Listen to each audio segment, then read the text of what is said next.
일단은 아까 그 하는 거 듣고 제가 느낀 게 있는데 뭔가 이 특성화 중학교니까 커리큘럼이나 뭔가 좀 특성화된 게 있을 것 같다라고 하는 생각도 가지고 있는 것 같고 그러다 보니까 교사 선발도 좀 다를 것 같고 뭐 하여튼 시스템적으로는 일반 학교와 다를 것 같다라고 하는 그걸 전제로 질문한 것 같아요. 그렇죠? 그래서 우선 대부분의 사람들이 그렇게 생각을 해요. 그리고 그게 일면 이제 맞는 부분도 있는데 이제 지향점이라고 하나요? 교육의 목표는 같다고 봐야죠. 근데 다만 이제 운동 쪽에 무게중심이 좀 더 실려서 교육과정 시수나 이런 부분들이 체육활동에 좀 다른 학교에 비해서는 좀 더 시간 할애가 더 많이 돼 있죠. 편성이. 그러나 이제 지향하는 것은 어떻게 보면 하나를 더 한다고 봐야 돼요. 제 입장에서는. 그러니까 일반적인 모든 교육의 목표가 자아실현, 뭐 전인적 그 지덕질을 우리로 얘기하면 채덕질을 갖춘 뭐 인재양성이잖아요. 근데 그렇게 보면 체육 쪽에만 꼭 그렇게 다가 있는 건 아니에요. 중심이.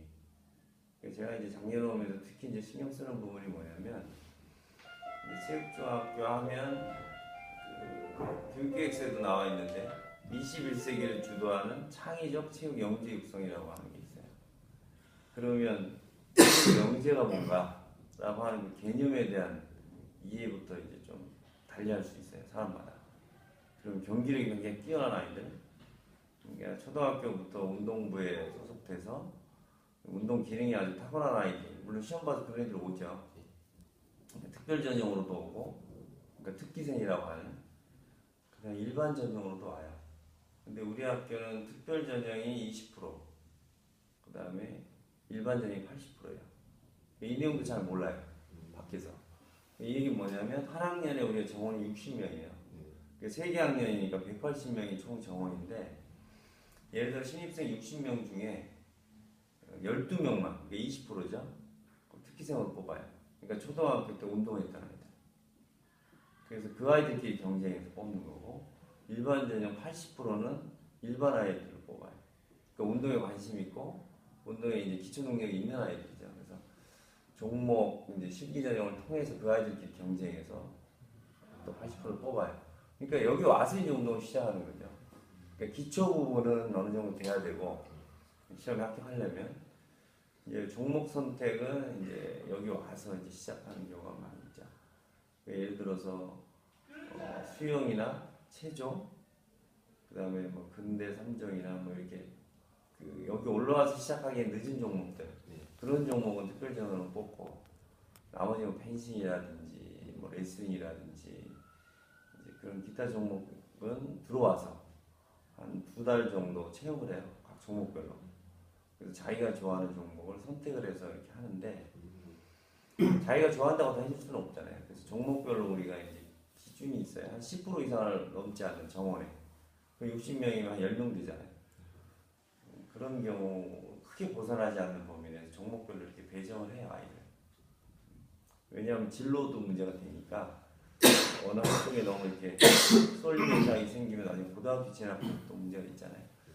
그런 부분들이 있고 그게 이제 외부에서 잘 모르는 부분이에요. 일반 전형 애들도 경우나 다 특기생일 것 같은데 이제 운동했던 그런 선입견들이 있어요. 그게 뭐냐면 체육중학교니까 운동을 잘하는 아이들이 최우선이다.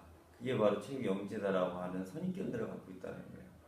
그래서 제가 이제 지향하는 건 뭐냐면 경기력은 당연히 기본이에요. 체육중학교라고 하는 특성화니까. 근데 그거에다 학습력, 요즘 얘기하는 문제 해결 능력이나 창의성 이 부분이 기본적으로 갖춰져야 돼요.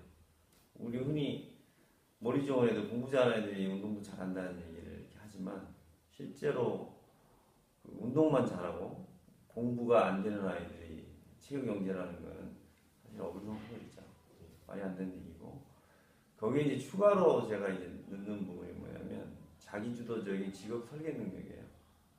그러니까 은퇴나 아니면 중도 포기했을 경우, 뭐 부상이나 다른 이유로 인해서 그랬을 경우 자기가 또 다른 직업을 선택을 해야 되잖아요, 진로를. 그랬을 때 그것이 스스로가 찾아내고 또 일자리를 이렇게 선택하는 그런 능력을 갖춰야만 비로소 체육영재라고 본다 이렇게 저는 생각을 해요. 그래서 카테고리화 시킨 거예요. 세 가지를. 그러니까 기존의 경기력 중심의 체육영재상을 지금 얘기했던 경기력, 학습력, 그다음에 직업 설계 능력 이 세 가지를 갖춘 인재가 체육영재다. 이렇게 이제 제 개념화 시켰어요. 제가 와서. 그러다 보니까 이 세 가지 영역별로 교육 과정이 편성이 돼 있어요. 그러니까 예를 들어서 경기력은 당연히 체육 시간, 그 다음에 우리 학교는 특성화 중학교이기 때문에 그 체육 시간이 상당히 많잖아요. 그러니까 일반적으로 일반 학교에서 하는 체육 시간 외에 전문 체육이라 해가지고 자기 종목별 연습을 할 수 있는 수업을 받을 수 있는 기회를 많이 줘요. 그게 이제 좀 다른 거고, 그다음 일반 학교처럼 일반 교과는 다 해요. 똑같이 오전에 다 해요. 1교시부터 4교시까지. 그리고 점심 먹고 나서부터 이제 5, 6교시에 체육 수업, 그리고 이제 7, 8교시에 이제 전문 체육 자기 종목별로, 그리고 나서 이제 또 7시 10분부터 그러니까 저녁 먹고 나서 7시 10분부터 방과 활동을 해요. 그러니까 이 방과후는 이제 올해부터는 크게 두 가지예요. 하나는 수준별 맞춤식 영어 수업을 해요. 방과후에 체육을 또 하는 게 아니라 영어. 그게 아까 얘기했던 체육영재상에 대한 세 가지 이 부분 때문에 교육과정이 이렇게 짜지는 거예요. 그래서 우리 학교 주변에 있는 국제영어대학원이 있어요. 거기하고 업무 협약을 통해 가지고 외부 강사가 오죠. 그래서 그분들이 스포츠 영어를 하는데 그 스포츠 영어도 그 아이들 눈높이에 맞춰서 해요. 그러니까 일반적인 아이들 수준에서 하는 게 아니고 그 폰 잉글리시 뭐 이래가지고 운동을 이렇게 재밌게 하면서 그 안에서 영어를 이렇게 서로 커뮤니케이션하는 그런 수업도 있고 스크린 영어 수업도 있고, 그래서 영화를 보면서 영어를 익히는 거. 그다음에 실제 상황에서 공항터미널 가서 실제로 수화물 붙이고 티켓팅하고 뭐 이런 과정들, 이런 것들 해서 영어 수업을 하는 거예요. 그러니까 실제로 아이들 학생 선수 수준에 맞는, 그렇다고 학생 수준을 무시하는 게 아니라 그 아이들이 관심 있는 영역 중심으로 소재를 다루면서 이렇게 영어 수업을 해요. 그리고 이제 또 하나는 그 스포츠 테이핑이나 스포츠 마사지 이런 부분이에요. 그러니까 이것도 일종의 나중에 은퇴나 운동을 중단했을 경우에 대한 대비라고 할 수도 있어요. 꼭 선수로서만 국한된 진로가 아니고 그와 관련된 어떤 융합적인 그 분야에 대한 직업, 그런 탐색, 그리고 실제로 체험하는 이런 것들로 운영이 돼요.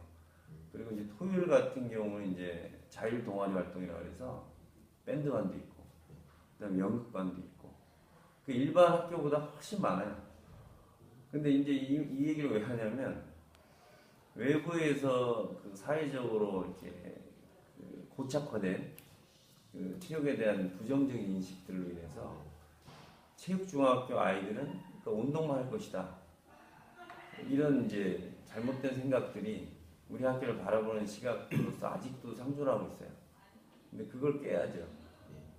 그래서 그걸 깨기 위한 과정에서 이 세 가지 영역별로 교육 과정을 운영하고